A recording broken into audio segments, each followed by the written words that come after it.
नमस्ते, मैं हूँ doctor Megha Raichuray, astrologer and palmist और आज हम बात करने जा रहे हैं 2026 धनु राशि के जातकों के लिए कैसा रहने वाला है। तो सबसे पहले हम बात करने जा रहे हैं कि ग्रह गोचर कैसे रहने वाले हैं धनु राशि के जातकों के लिए।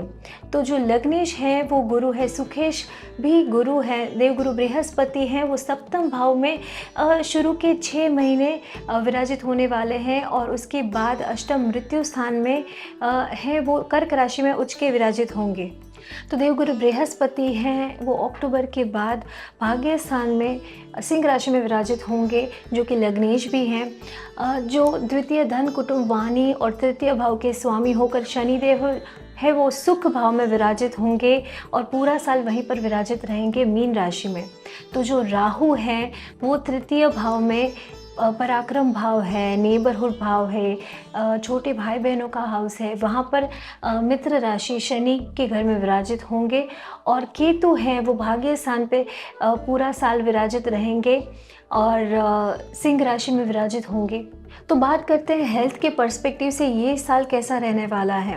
तो जो शनि देव हैं वो अपनी तृतीय दृष्टि से रोग ऋण शत्रु भाव पे दृष्टि करेंगे, तो कोई लीगल मैटर्स है वो आ सकता है, कोई हेल्थ इश्यूज़ है वो छोटी मोटी हेल्थ इश्यूज़ रहेंगे, जैसे स्टमक की प्रॉब्लम है, स्किन की कोई प्रॉब्लम है या छोटी मोटी ही प्रॉब्लम्स रहेंगी, पर वो छोटा छोटा चलता रहेगा हेल्थ को लेकर। और ये साल क्योंकि सबसे ज़्यादा इम्पॉर्टेंट ये है कि शुक्र है वो रोग ऋण शत्रु भाव के स्वामी होकर अपनी नीच राशि में प्रवेश करेंगे अगस्त नवंबर, और ये 2 महीने में खास करके जो धनु लग्न के जातक हैं उन्हें हेल्थ के रिलेटेड कुछ प्रॉब्लम्स आ सकती हैं। तो जो मंगल हैं वो हॉस्पिटल एक्सपेंडिचर हाउस के मालिक होकर अष्टम मृत्यु स्थान पे विराजित होंगे, तो चोट चपेट एक्सीडेंट के योग बन रहे हैं खास करके अगस्त और 18 सितंबर के बाद अक्टूबर नवंबर तक ये योग बन रहे हैं। तो कोई ब्लड प्रेशर से रिलेटेड प्रॉब्लम आ सकती है, कोई डायबिटीज़ या स्टमक रिलेटेड अगेन कुछ छोटा मोटा हेल्थ इशू आ सकता है। तो ये साल धनु राशि के जातकों के लिए खास करके देवगुरु बृहस्पति भी अष्टम स्थान पे विराजित होंगे, तो कुछ स्टमक की कोई ऑपरेशन आ गया या कुछ भी, तो वो समय के दौरान खास करके जून के बाद थोड़ा हेल्थ को ध्यान रखने की ज़रूरत होगी। तो ये साल 2026 है वो धनु राशि के जातकों के लिए वेल्थ और प्रोफेशन के पर्सपेक्टिव से कैसा रहने वाला है। तो जो शनि देव हैं उसकी सप्तम दृष्टि है वो जो व्यवसाय है उस भाव पे दृष्टि करेंगे और ख़ास करके जो व्यक्तित्व हाउस है उस पर भी दृष्टि करेंगे। तो आपको ऐसा लगेगा कि आपके जो कार्य हैं वो बाधित हो रहे हैं, डीले हो रहे हैं, ठीक है। तो ये पूरा साल आपको ये फील हो सकता है। देवगुरु बृहस्पति हैं वो शुरुआत के 6 महीने में सप्तम व्यवसाय भाव में और पार्टनरशिप हाउस में विराजित होंगे, तो वहाँ पर वो नई बिजनेस अपॉर्चुनिटीज़, आइडियाज़ और पार्टनरशिप में मेंटेन करने का काम करेंगे और उसके बाद फिर अष्टम मृत्यु स्थान पे विराजित होंगे, पर उच्च के हैं तो आकस्मिक धन लाभ डेफिनेटली दिलवाएंगे, आपके ससुराल पक्ष से बेनिफिट भी दिलवाएंगे। लेकिन ये साल है वो इनकम में अप डाउन आपको डेफिनेटली देखने को मिल सकते हैं और ख़ास करके शनिदेव की दृष्टि आपको व्यवसाय भाव में है, तो व्यवसाय में थोड़ा अप डाउन देखने को मिल सकता है। तो कोई चैलेंजिंग डिसीजन है वो लेने से बचें। तो खास करके व्यवसाय हाउस के जो मालिक है बुध हैं वो व्यवसाय हाउस में ही विराजित होंगे, उच्च के होंगे मई जून और ख़ास करके सितंबर महीने में। तो जो ये प्लानिटरी पोजीशन है वो डेफिनेटली आपको व्यवसाय में एक अलग तरह की भी देने वाली रह सकती है। खास करके भद्र पंच महापुरुष राजयोग, मालव्य पंच महापुरुष राजयोग और उसके साथ साथ हंस पंच महापुरुष राजयोग भी एक साथ क्रिएट होने जा रहे हैं अलग अलग समय पर यही साल में क्रिएट होंगे। तो आपको डेफिनेटली वो लेवल की अपॉर्चुनिटीज़ ये साल में मिल सकती हैं, लेकिन फिर भी आपकी कोई छोटी सी गलती या मिसअंडरस्टैंडिंग या कुछ छोटी सी ऐसी चीज़ है कोई जो आपने गलती कर ली तो वो आपको भारी लॉस का सामना भी करा सकती है। तो ये साल आपको ये खास ध्यान रखना है कि कोई मिस्टेक ना हो, जैसे कि कोई डॉक्यूमेंटेशन है, उसके हाउस का स्वामी है वो सैटर्न है और वहाँ पर राहु विराजित है, तो डॉक्यूमेंटेशन साइन करते वक्त ठीक से पढ़िए और उसके बाद साइन कीजिए।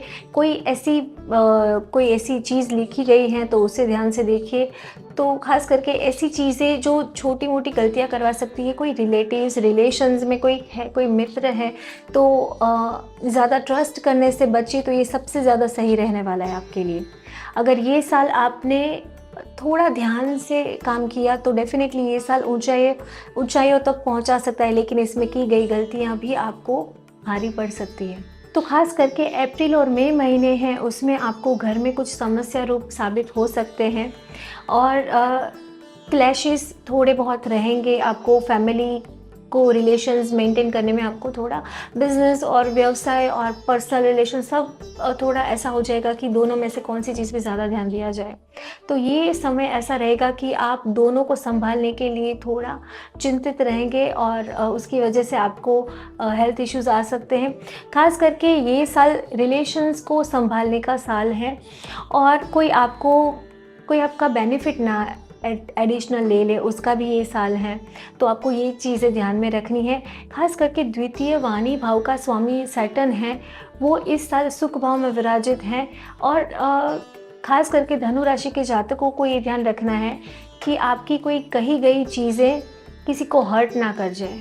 अक्टूबर के बाद जब देवगुरु बृहस्पति भाग्य स्थान पे विराजित होंगे तो भाग्य का सपोर्ट मिलने लगेगा और ख़ास करके देवगुरु बृहस्पति शुरुआत के 6 महीने हैं वो आपके व्यक्तित्व भाव पे दृष्टि करेंगे, लेकिन साथ साथ में सैटर्न की दृष्टि पर व्यक्तित्व भाव पे रहेगी। तो ये साल आपको आपके व्यक्तित्व में डेफिनेटली निखार आएगा। आप ज़्यादा फोकस्ड रहेंगे, थोड़े लेज़ी भी हो सकते हैं।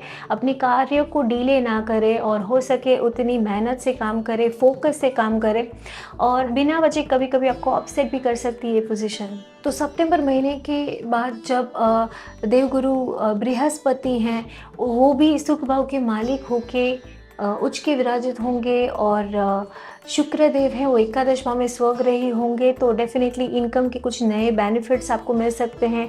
पैसे आकस्मिक तरीके से कहीं से आ सकते हैं।